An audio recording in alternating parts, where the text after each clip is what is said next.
This video is kindly being sponsored by the amazing team over at Analyst Prep.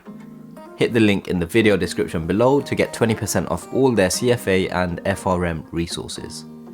What is going on, people? Welcome back to the channel. Today we are talking about 6 different ways that you can break into a career in asset management. These include converting a spring week into an internship and converting that internship into a grad scheme, applying for grad schemes in your final year, doing the CFA qualification, doing a master's degree, moving from the back office to the front office or to asset management, and last but not least, it includes moving over from other industries or other roles, so whether it's sales and trading, consulting, investment banking, so on and so forth. Now, what we're going to do in this video is go through each one of these, but rate them on a scale of 1 to 10 in terms of difficulty. We're going to talk about the different time scale or time frame it takes to move into asset management through each of those 6 routes.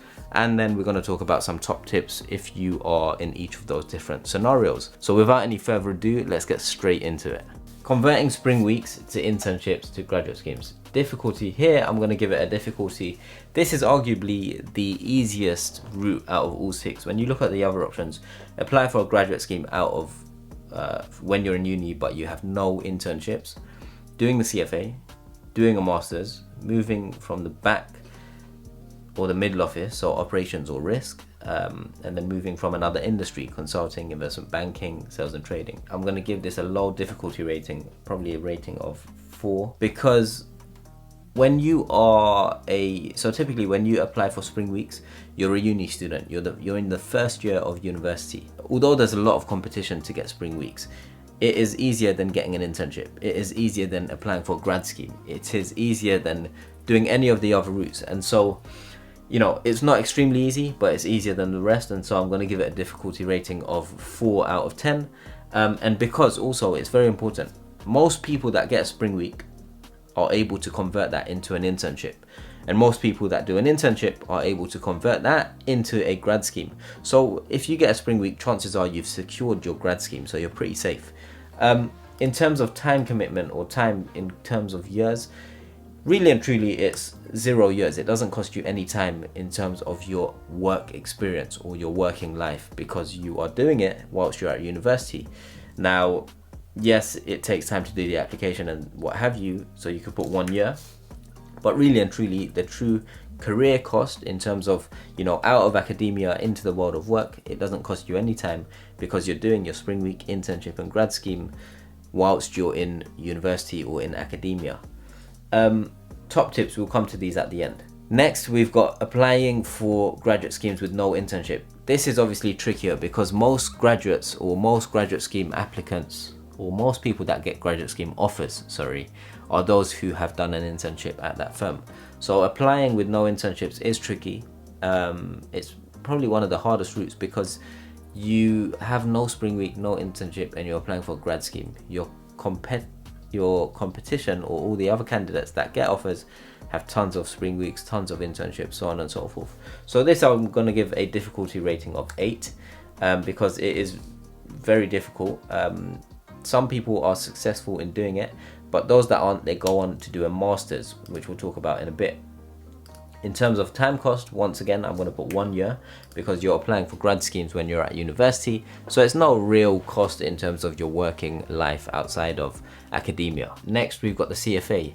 So doing the CFA is very, very good in helping you get into asset management because especially if you're going on the investment side. So in asset management, you've got salespeople and you've got investment professionals. Salespeople are managing client relationships.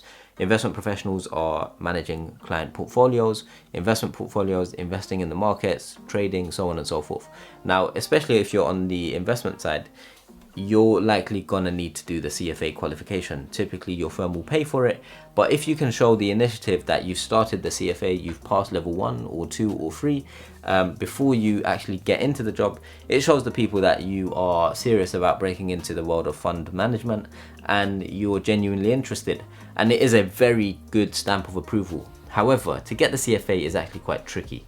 It's not easy. Most people, I think only 40%, 45% of people that take the exam pass every year. Most people tend to fail.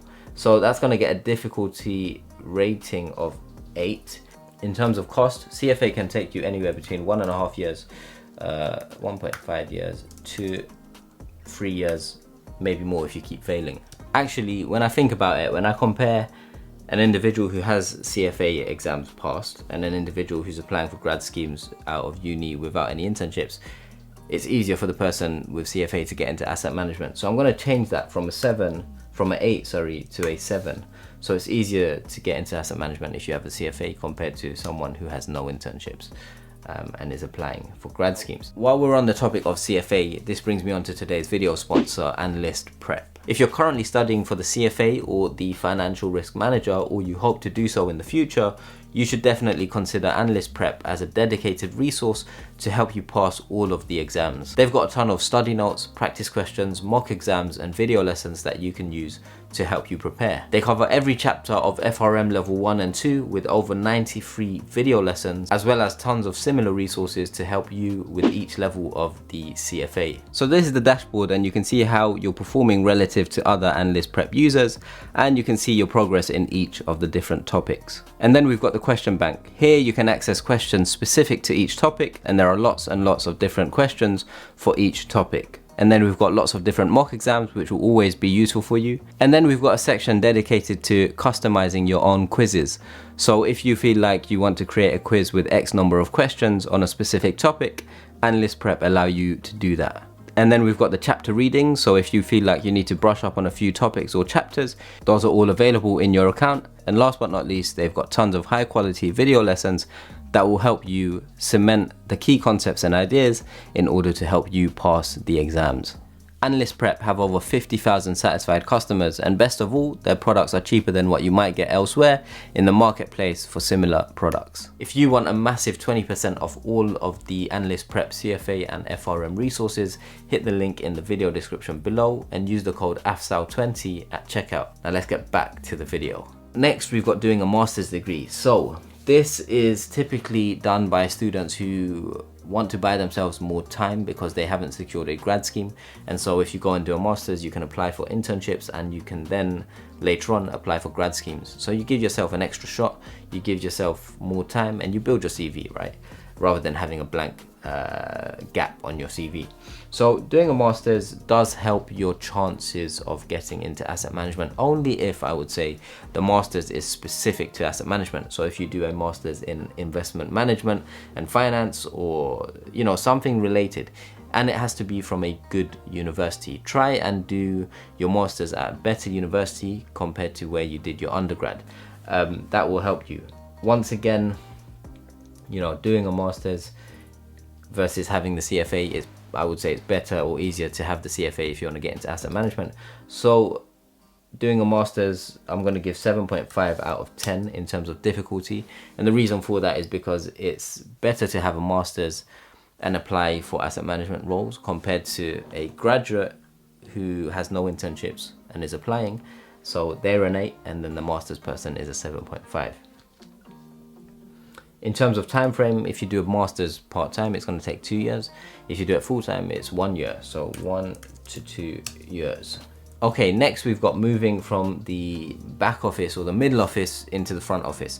Now this is going to be a straight up 5 out of 10. It's not as easy as securing a spring week, but it is easier than any of the other routes that I've mentioned. And the reason for that is, if you are at an investment bank and you're working in operations in the back office, or you're working in a middle office risk type of role, naturally if you do 2, 3, 4 years, you can potentially secure a role in the front office in asset management. This happens a lot across all investment banks because people leave the front office, and so gaps appear, and naturally the firm might want to hire internally because the employees internally know the culture. It's a smooth transition. It's easier than going out and hiring people from external companies or etc. They legally have to put the post out there, but it's just easier to hire someone internally. They know the systems, they know the culture, so on and so forth. A lot of people move from back office and middle office into the front office. However, not anyone can do it. You need to be a top performer in your cohort.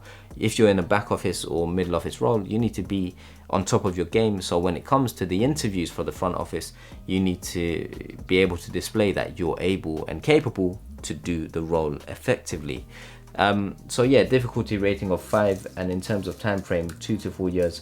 It does require a lot of patience, But you know, your career, it's a very long game, 30, 40 plus years.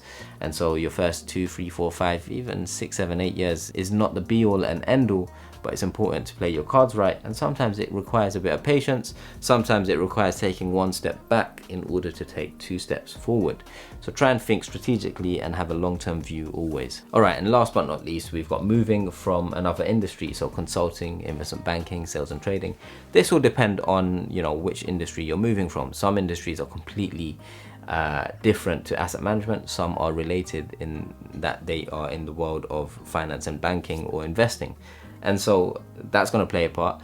But naturally, if you are an experienced professional or someone, all of these routes are for individuals who are students, graduates, or someone with less than 3 or 4 years of work experience. When we go to more experienced professionals, we can include on this list MBA, so on and so forth. But for this video, we're focusing on less than 3 or 4 years experience. If you're moving from a different industry and you want to break into asset management, you need to know your stuff. So if you are well versed in terms of what is asset management, what's going on in the industry, and you display the key competencies that they require in the role you're applying to, you should be fine, especially if you're coming from sales and trading or investment banking or consulting, because all of these roles have very similar skill sets and technical capabilities that are required in asset management. So you need to know what's going on in the world of financial markets. You need to be a good client relationship manager if you're going for a sales role. You need to be highly technical if you're going for an investment role. And so consulting, investment banking, sales and trading, they do give you a strong chance of moving in. And so for that reason, we're going to give it a difficulty rating of 6 compared to the rest, and out of 10.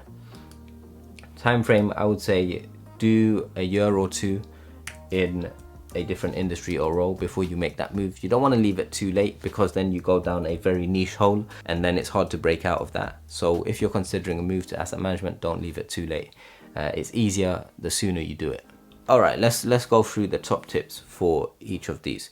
So if we start at the top, spring weeks. Look, it's very important. I think spring weeks are just in the UK. But anyway, once you get into uni, even before uni, spring week applications open June, July, August for some firms. And so you need to start early, start your applications early, and spread your eggs. So spread your eggs.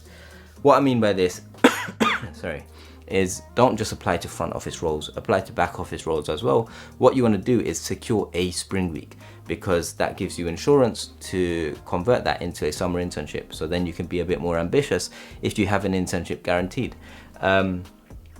So start early with your applications and spread your eggs across different baskets. For grad scheme applications, if you haven't got an internship or a spring week and you're applying to grad schemes, you need to understand beggars can't be choosers, right? You need to, if you want to apply for some of the big firms, the big roles, front office roles, all of that, that's cool. But you want to make sure you secure something. So if that means applying to non-asset management firms, consulting firms, other industries, do that.